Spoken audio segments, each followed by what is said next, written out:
RCC TV, a gente faz pra você. Assista agora, Jornal do Almoço.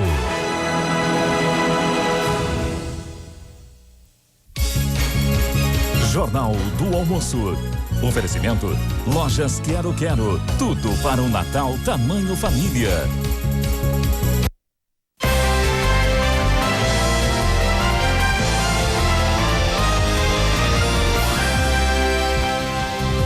Oi, boa tarde.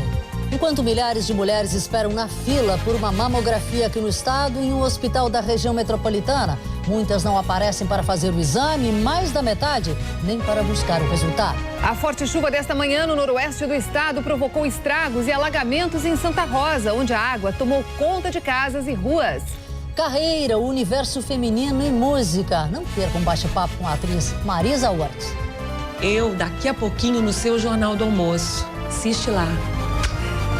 Você entende as palavras que o seu filho usa para conversar no computador? O internetês está na ponta da língua, ou melhor, dos dedos das crianças e adolescentes. E você confere a partir de agora, aqui no Jota, é claro.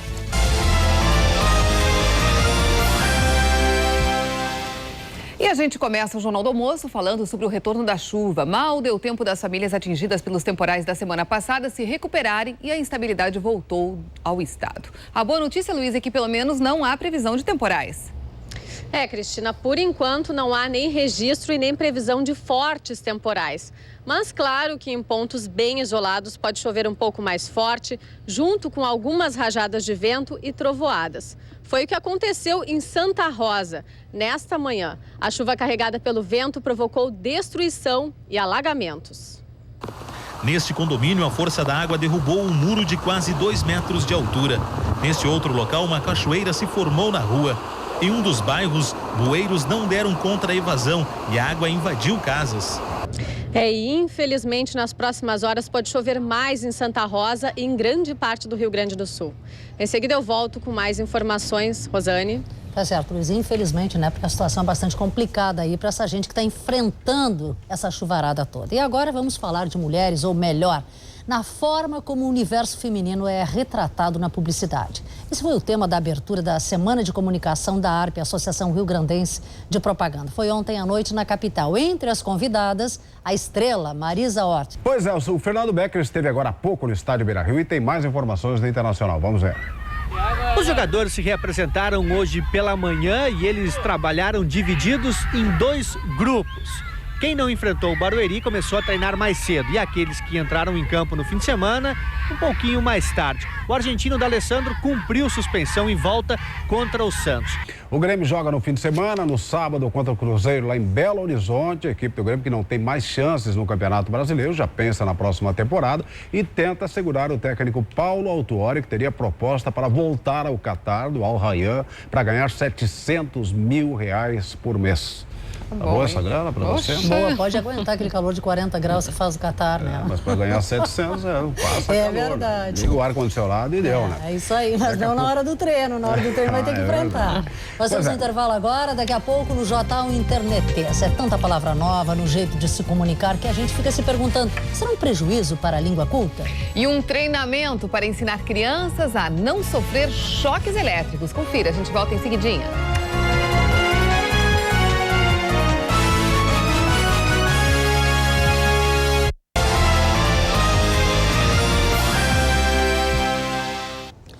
Um homem morreu num acidente entre um caminhão e uma carroça sobre a ponte do Guaíba, em Porto Alegre.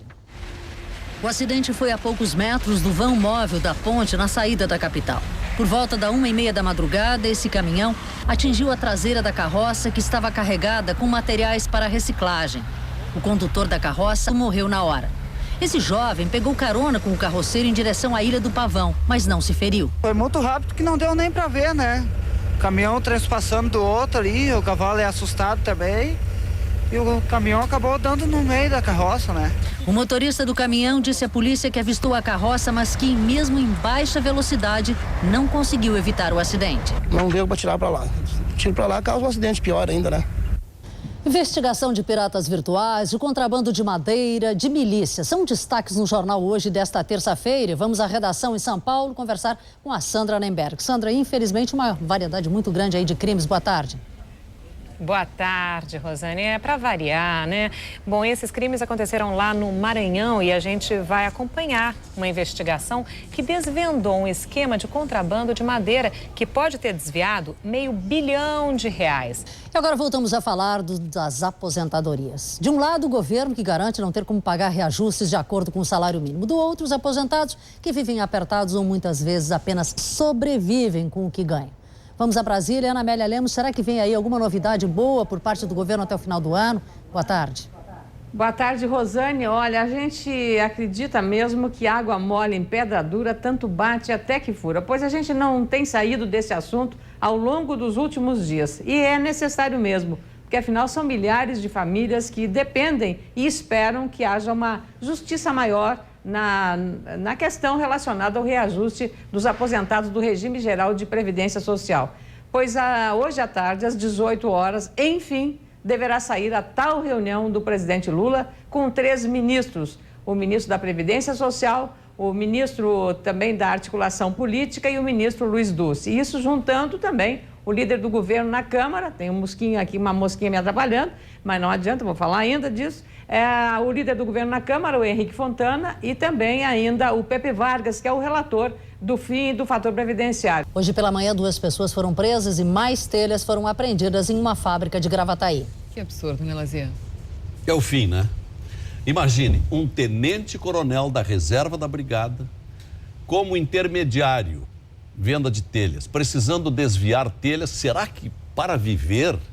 Ou será mesmo uma índole criminosa, questão de caráter? Ou seria por baixo salário? Claro que não. O salário de um tenente-coronel da brigada é no mínimo 10 vezes maior que o salário de uma professora pública. E nunca se ouviu falar e nem se acreditaria que uma professora fosse desviar telhas de vítimas de temporais. Hoje a gente fica por aqui, uma boa tarde para você, até amanhã. Agora no Globo Esporte, o árbitro gaúcho Carlos Simon fala sobre o polêmico gol anulado no Palmeiras no Campeonato Brasileiro. Tchau.